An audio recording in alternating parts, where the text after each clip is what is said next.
ఆంధ్రప్రదేశ్లో రైతులకి ఏమన్నా దగా చేసి మోసం చేశారంటే అది కేవలం జగన్మోహన్ రెడ్డి గారి ప్రభుత్వం. ఆయన ముఖ్యమంత్రిగా పరిపాలించిన 5 సంవత్సరాల్లో వాళ్ళు చిన్నాభిన్న వ్యవస్థని ఏ విధంగా చిన్నాభిన్నం చేశారో, ఏ విధంగా క్షేత్రస్థాయిలో కష్టపడి పనిచేసే రైతుని ఇబ్బంది పెట్టారో రాష్ట్ర ప్రజలు ఎవరు కూడా మర్చిపోలేరు. అసలు రైతు గురించి మాట్లాడే అర్హత జగన్మోహన్ రెడ్డి గారు ఎప్పుడో కోల్పోయారు. ఎన్నికలకు ముందు అంటే 2019 ఎన్నికల ముందు ఆయన చేసిన వాగ్దానాలు గెలిచిన తర్వాత రైతాంగానికి ఏమాత్రం ఆయన అండగా తోడుగా నిలబడ్డారు అని మేము ప్రశ్నిస్తున్నాను. ఏమాత్రం నిజాయితీ ఉందా మీలో? ఈరోజు పత్రికా సమావేశంలో రాష్ట్రంలో ధాన్యం కొనుగోలు గురించి, ఏ విధంగా ఒక విపత్తు వచ్చినప్పుడు ప్రభుత్వం స్పందించే విధానం గురించి చాలా చులకనగా మాట్లాడాడు. నేను ఛాలెంజ్ చేస్తున్నా జగన్మోహన్ రెడ్డి గారిని. ఇదే రోజు 2023లో ఎన్నికల సమయంలో సిద్ధమవుతున్నప్పుడు ధాన్యం కొనుగోలు మీరు చేసింది 5,22,000 మెట్రిక్ టన్నులు. ఇదే రోజు డిసెంబర్ 4వ తారీఖు మా కూటమి ప్రభుత్వం గర్వంగా 2,40,000 మంది రైతుల దగ్గర నుంచి ఈ రోజుకి 14 లక్షల మెట్రిక్ టన్నుల ధాన్యం కొనుగోలు చేశాం. మీరు చెప్పే లెక్కేంటి, మా లెక్కేంటి? ఎక్కడున్నారు అసలు మీరు? పరిపాలన చేతగాక మీ అసమర్థతతోటి రైతుల్ని నట్టేట ముంచేసి రైతుల దగ్గర ధాన్యం కొనుగోలు చేయకుండా ప్రభుత్వంలో ఉన్న వ్యవస్థని మీరు ఉపయోగించుకున్నారు. మీరు అనుకున్న రైస్ మిల్లర్లకు పంపించారు ధాన్యం. ర్యాండమైజేషన్ అనే పద్ధతి తీసుకొచ్చిందే మీరు. 60 కిలోమీటర్లు 70 కిలోమీటర్లు రైతులు కష్టపడి తోలుకుని వెళ్తే మిల్లుల్లో జరిగే దోపిడీ ఆ రోజున మీకు తెలియదా? ఎంత నష్టపోయారో. మద్దతు ధర గురించి మాట్లాడుతున్నారు ఈయన. 2021లో జగన్మోహన్ రెడ్డి గారి హయాంలో 75 కిలోల బియ్యం బస్తా గ్రేడ్ ఏ వెరైటీ ధాన్యం 1,416 రూపాయలు.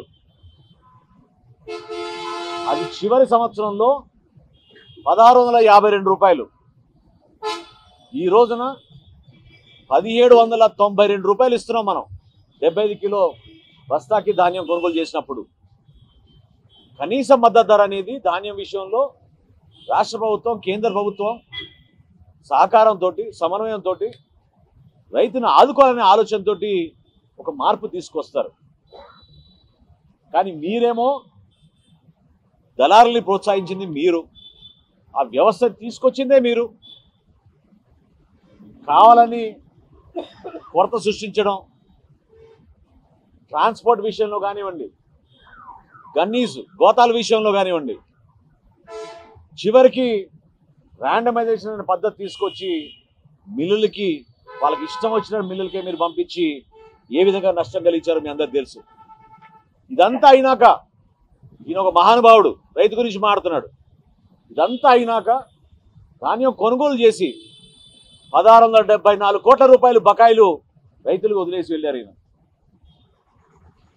అసలు తుఫాన్ వచ్చినప్పుడు ఒక రాష్ట్ర ప్రభుత్వం ఒక బాధ్యతతోటి గౌరవ ముఖ్యమంత్రి గారు చంద్రబాబు నాయుడు గారు, అదేవిధంగా మన రాష్ట్ర ఉప ముఖ్యమంత్రి పవన్ కళ్యాణ్ గారు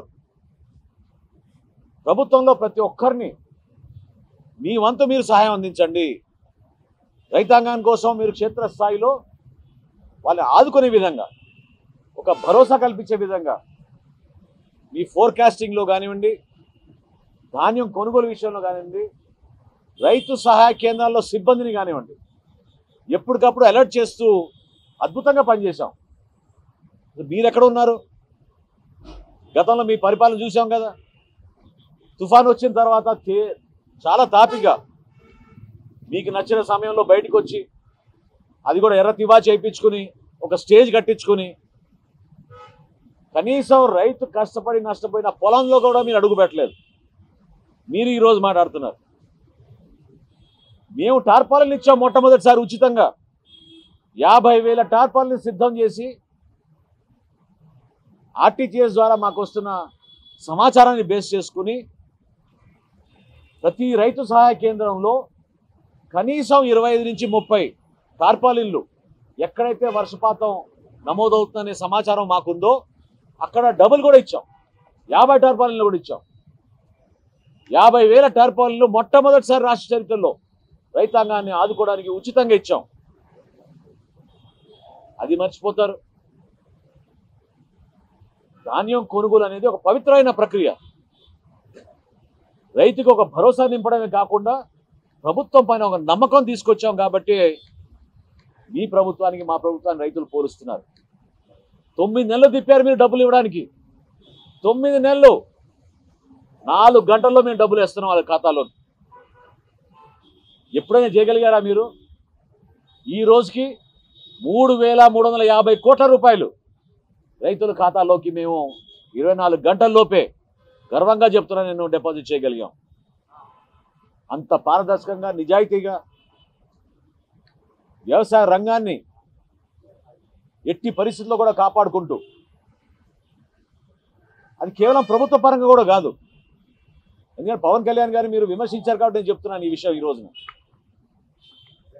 పవన్ కళ్యాణ్ గారు ఆ రోజున ప్రభుత్వం అందించిన సమాచారమే కాకుండా పార్టీ పరంగా కూడా మా పార్టీ నాయకులందరూ కూడా అప్రమత్తం చేసి మీరు ప్రతి రైతుని కాపాడే విధంగా, ఆదుకునే విధంగా క్షేత్రస్థాయిలో అందుబాటులో ఉండి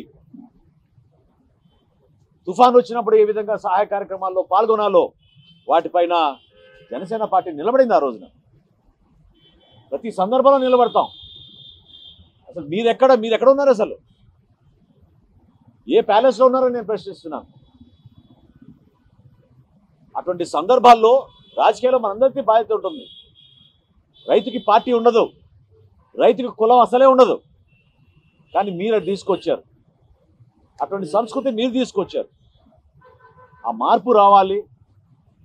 ప్రత్యేకంగా యువత కూడా వ్యవసాయ రంగంలో మళ్ళీ వాళ్ళని పిలిపించి వ్యవసాయం ఒక పండుగగా, ఈ సంక్రాంతి పండుగ మన ఆంధ్రప్రదేశ్లో ప్రతి రైతు సోదరుడు వారి కుటుంబం ఎంతో సంతోషంగా ఉండే విధంగా పౌర సరఫరాల శాఖ నుంచి మా సిబ్బంది, మా అధికారులు క్షేత్రస్థాయిలో సహకరించిన ప్రతి ఒక్కరిని నేను మనస్ఫూర్తిగా అభినందిస్తున్నాను. అంతేగాని మీలాగా చెత్త స్టేట్మెంట్లు ఇచ్చి జాయింట్ కలెక్టర్లు తోలు తీసేవాళ్ళం. అసలు ముందు మీ గురించి మీరు ఆలోచించుకోండి. వేరే వాళ్ళు విమర్శించే ముందు మీ పరిపాలన ఏంటి, మీ లెక్కలేంటి? 5,20,000 మెట్రిక్ టన్నుల ధాన్యం కొనుగోలు చేశారు మీరు ఎలక్షన్ ఇయర్లో. ఈ రోజు వరకు మేము 14 లక్షల మెట్రిక్ టన్నుల ధాన్యం కొనుగోలు చేశాం. మీకన్నా ఎక్కువ మంది రైతుల దగ్గర కొనుగోలు చేస్తున్నాం. దాంట్లోనే ఉంది అర్థం. మీరు దళారుల దగ్గర కొనుగోలు చేసేవాళ్ళు, కొంతమందికి అవకాశం ఇచ్చేవాళ్ళు. గత ఖరీఫ్లో 6,97,000 మంది రైతుల దగ్గర మేము కొనుగోలు చేశాం. ఆ విధంగా ఈ రంగాన్ని కాపాడుకుంటూ వస్తున్నాం. అరే ఆశ్చర్యకరం, దీపం పథకం గురించి మాట్లాడతారు ఈయన. అసలు మీకు దీపం పథకం గురించి మాట్లాడే అర్హత ఏదంటే అడుగుతున్నాను నేను. మీరు ప్రవేశపెట్టారా? మీరు ఎవరికైనా ఉచితంగా గ్యాస్ సిలిండర్ ఇచ్చారా? ఇబ్బంది పడుతున్న మన మహిళలకి ఒక సహాయం అందించాలి, ఎన్నికల ముందు మేము చేసిన వాగ్దానాన్ని నిలబెట్టుకోవాలని ఒక అద్భుతమైన కార్యక్రమం గత సంవత్సరం దీపావళిలో ప్రారంభించుకుని 3 విడతల్లో రాష్ట్ర వ్యాప్తంగా అర్హత ఉన్న ప్రతి ఒక్కరికి చాలా పారదర్శకంగా మేము దీపం పథకం ఇచ్చాం. మొదటి విడతలో 97,36,000 మందికి ఇచ్చాం. రెండో విడతలో 93,83,000 మందికి ఇచ్చాం. ఇప్పుడే ముగిసిన మూడో విడతలో 94,73,000 మందికి 94,73,000 మందికి 2,406 కోట్ల రూపాయలతోటి ఈ పథకాన్ని ప్రజలకి మేము అంకితం చేశాం. మూడో విడతలో పేమెంట్లు కొంచెం జాప్యం జరిగింది. ఈ రోజుకి ఇంకా 300 కోట్ల రూపాయలు ప్రజలకి మేము అందించాలి. కానీ మొదటి విడతలో 764 కోట్లు, రెండో విడతలో 776 కోట్లు, మూడో విడతలో ఇప్పుడు వరకు 566 కోట్లు ఆల్రెడీ మేము జమ చేసాం వాళ్ళ ఖాతాలోకి. దీపం పథకం గురించి మీరు ఎలా విమర్శించగలుగుతారని అడుగుతున్నాను నేను. లెక్కలు చూసుకోండి, అంతేగాని పత్రికా సమావేశాలు ఏర్పాటు చేసుకుని ప్రజలకి దూరంగా ఉంటూ చేతకాని మీ 5 సంవత్సరాలు మీ పరిపాలన గురించి ప్రజల్ని ఏదో విధంగా మభ్యపెట్టి విమర్శించడానికి కోసం చేస్తున్న ప్రయత్నాన్ని ఖచ్చితంగా నేను ఖండిస్తున్నాను. ఈరోజు ప్రజలు అర్థం చేసుకోవాలి ఏ విధంగా రైతాంగానికి వాళ్ళు మోసం చేశారు, ఏ విధంగా రైతాంగాన్ని కనీసం ఆదుకోలేకపోయారు, ఏ విధంగా రైతాంగానికి కొనుగోలు చేసిన ధాన్యాన్ని కూడా డబ్బులు చెల్లించకుండా పారిపోయారో అది దయచేసి మీరు మర్చిపోబాకండి ఈ సందర్భంగా మీకు తెలియజేస్తున్నాను.